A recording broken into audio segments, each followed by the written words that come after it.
Ang programang ito ay rated SPG. Striktong patnubay at gabay ng magulang ang kailangan. Maaaring may masiselang tema, lengguwahe, karahasan, sexual, horror o droga na hindi angkop sa mga... Si Dad yung natawagan ko. Pasensya ka na, istorbo pa kita. Pupuntahan ni Carlos ang anak.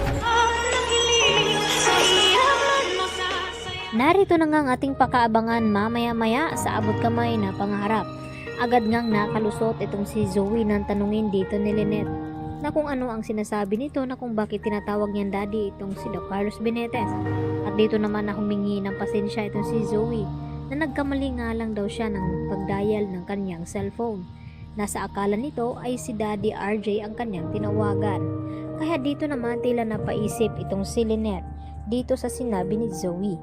At dito rin na pumasok sa kwarto itong si Carlos at sinabi ni Lynette na si Zoe nga ang kanyang nakausap, kaya agad naman na ibinigay ni Lynette dito kay Carlos. At dito nalaman ni Carlos na kinakailangan ni Zoe ng tulong ngayon at kinakailangan magamot ang kanyang sugat sa braso na nabaril nga ito ni Don Pepe. Kaya hindi na agad nagpatumpik-tumpik pa itong si Carlos Benitez at pinuntahan agad itong kanyang anak na si Zoe upang gamutin nga itong kanyang sugat ngayon dahil hindi nga kayang tiisin dito ni Carlos Benitez ang kanyang anak na si Zoe. Kaya pagkaalis naman ni Carlos ay agad din na tumawag itong si Lynette dito kay Harry at sinabi na umalis daw itong kanyang ama at narinig niya na makipagkita nga daw ito di umano dito kay Zoe. At ang gustong mangyari dito ni Lynette na pasundan ni Lynette itong si Carlos dito nga sa kanyang anak na si Harry.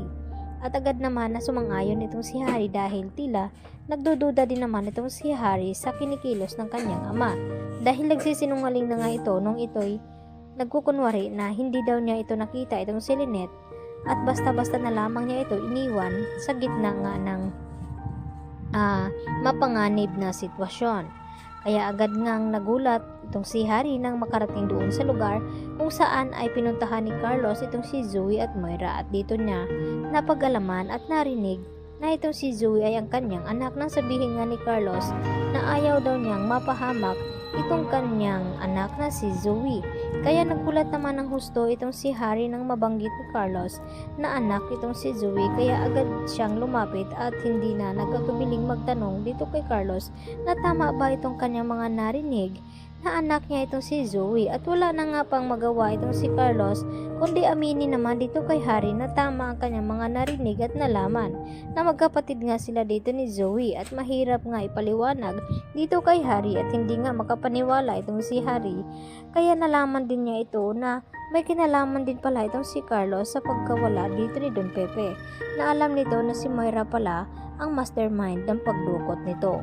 Kaya dito naman makaisip na naman ang paraan ito si Harry na sabihin dito kay Annalyn ang tunay na kanyang nalaman ngayon.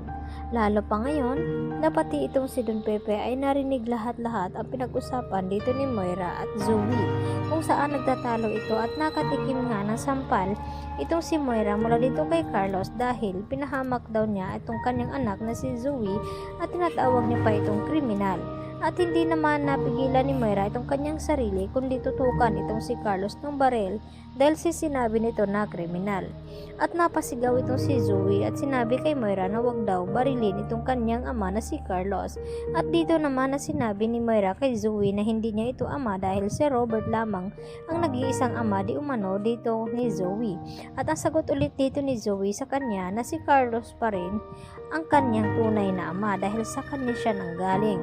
At dahil dito, talagang umiinit ang kanilang pagtatalo. At dito nga nagising at namulat itong si Don Pepe sa lakas ng mga boses ng pagtatalo dito ni Moira at Carlos Benitez. Kaya naman laking gulat ni Don Pepe nang malaman niya na itong si Carlos ay may kalukuhan at sekreto din na ginagawa na anak niya nga ito si Zoe at hindi niya ipinagtapat dito kina Annalyn at kay Lynette. Kaya kinakailangan ngang makatakas dito ni Don Pepe nang sa ganun ay malaman din dito ni Lynette na may sikreto palang tinatago ang kanyang asawa. Kaya yan naman ang ating pakatutukan at aabangan mamaya-maya kunti mga kapuso. Dito lamang yan sa abot kamay na pangarap at huwag niyo po sanang kalimutan i-like at i-subscribe ang aking munting channel. Hanggang yan lang po muna. Marami pong salamat. Bye-bye!